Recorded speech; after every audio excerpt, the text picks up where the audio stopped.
Monsieur le Président, bonjour. Bonjour, Monsieur Camara. Bien. Le FNDC à nouveau projette une autre manifestation de rue dans le Grand Conakry. Oui. Ça sera bien sûr le jeudi 16 février prochain. Oui. Vous, en tant que président d'un parti politique, aussi membre de l'ANAD, oui. Quelle est votre lecture par rapport à cette nouvelle décision du FNDC après une longue trêve? Bien. Nous avons toujours dit et réitéré que nous sommes des démocrates. Et en tant que démocrates, nous respectons les droits de l'homme tels qu'ils sont prescrits dans la charte des droits universels de l'homme et tels aussi qu'ils sont prescrits dans la charte de la transition. Donc, le droit de manifester est effectivement prescrit dans la charte universelle des droits de l'homme. Et c'est aussi prescrit dans la charte de la transition sous le CNRD. Par conséquent, nous ne voyons pas de problème que les FNDC disent qu'ils veulent, disons, appeler à des manifestations, surtout quand il y a eu une litanie de préalables ou de revendications qui a été faite et devant lesquelles il n'y a pas eu d'action. C'est comme si on ignorait carrément ce que le FNDC disait. Nous nous disons que ce pays appartient à tout le monde. Le pays n'appartient pas seulement à la junte. Le pays appartient à tous les partis politiques. Et même dans une famille, comme je l'ai dit, souvent, un enfant a le droit de dire à son père, papa, je m'excuse, je ne suis pas d'accord. Pour que vous vous retrouviez et, disons, rechercher ensemble les solutions idoines. C'est ça. Donc nous pensons que le FNDC est dans ses droits de le faire. Maintenant, le faisant, il y aura le besoin franchement de pouvoir faire des efforts pour un certain encadrement. Et cet encadrement, nous pensons que c'est un devoir qui est partagé entre le FNDC qui veut manifester et les autorités, parce qu'il y a les forces de défense et de sécurité. L'histoire nous a montré que toutes les fois que les manifestations ont été encadrées, il n'y a pas eu de bavure. Ça veut dire que non seulement vous laissez les gens s'exprimer, exprimer leur ras-le-bol, en même temps vous vous faites voir comme de vrais démocrates, des gens qui respectent les droits de l'homme. Mais si vous ne le faites pas, et tout de suite, dès que les gens sortent partout, ce sont des brimades, des arrestations, il y a même des tueries par balle sur armes militaires par exemple, on pense que c'est une imposition.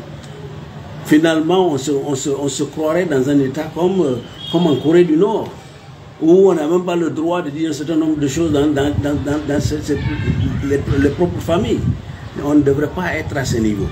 Et nous nous disons que si on veut effectivement éviter les erreurs du passé, la brimade et disons l'interdiction des marches fait partie effectivement de ces erreurs du passé. Voilà. En tout cas, pour le moment, il y a beaucoup d'autres acteurs de la société civile, d'autres partis politiques qui ont participé au cadre des dialogues. Oui. Ne veulent pas du tout qu'il y ait une manifestation parce que déjà, il y a une résolution qui est en cours à l'issue du cadre des dialogues, mais aussi des chantiers que le CNRD est en train de suivre aujourd'hui. Oui. Donc cela va forcément bloquer le processus de ces chantiers, mais aussi la résolution. Qu'en dites-vous? Oui, mais justement, quand vous dites résolution, il ne faut pas voir un aspect seulement de résolution. La résolution qu'il y a, s'il y a résolution, c'est parce que, disons, on pense que le cadre de dialogue qui a été initié, c'est un cadre suffisamment inclusif. Or, même la CEDEAO est d'accord que le cadre n'est pas inclusif, parce qu'il n'a pas été mis en place selon ses propres recommandations. Dans ces conditions, il y a bien d'autres efforts qui parlent d'un cadre inclusif, un nouveau cadre inclusif. Donc, on ne peut pas simplement dire parce qu'on a fait venir justement des gens et ignorer la représentation de près de 90 à 95% de la population électorale pour dire qu'on a mis en place un cadre de dialogue. C'est ça le problème. Il faut que nous soyons pragmatiques. Le pragmatisme, c'est ce qui paye. La politique, c'est la gestion du réel.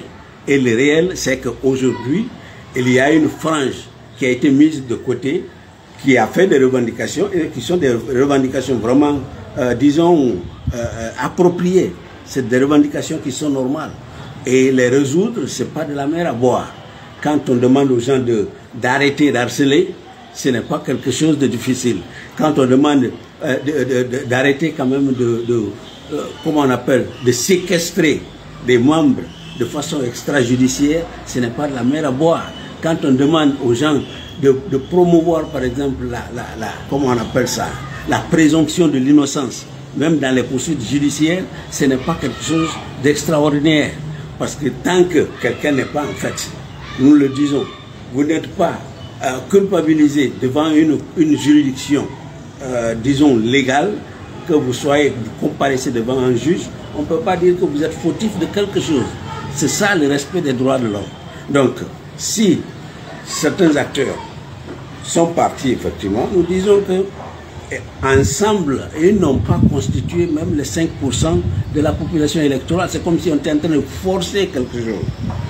Au finish, les résultats, parce qu'ils ont la force à leur niveau, ils peuvent imposer quelque chose.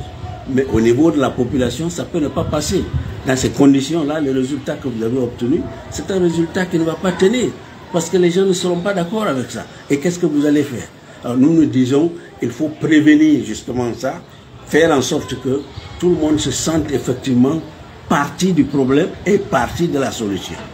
C'est ça l'effort que nous sommes en train de faire et c'est la doléance que nous présentons au colonel. Aujourd'hui, ceux qui sont en train de lui dire non, c'est la méthode forte, on va faire ceci, on va faire cela, sont en train de l'induire en erreur.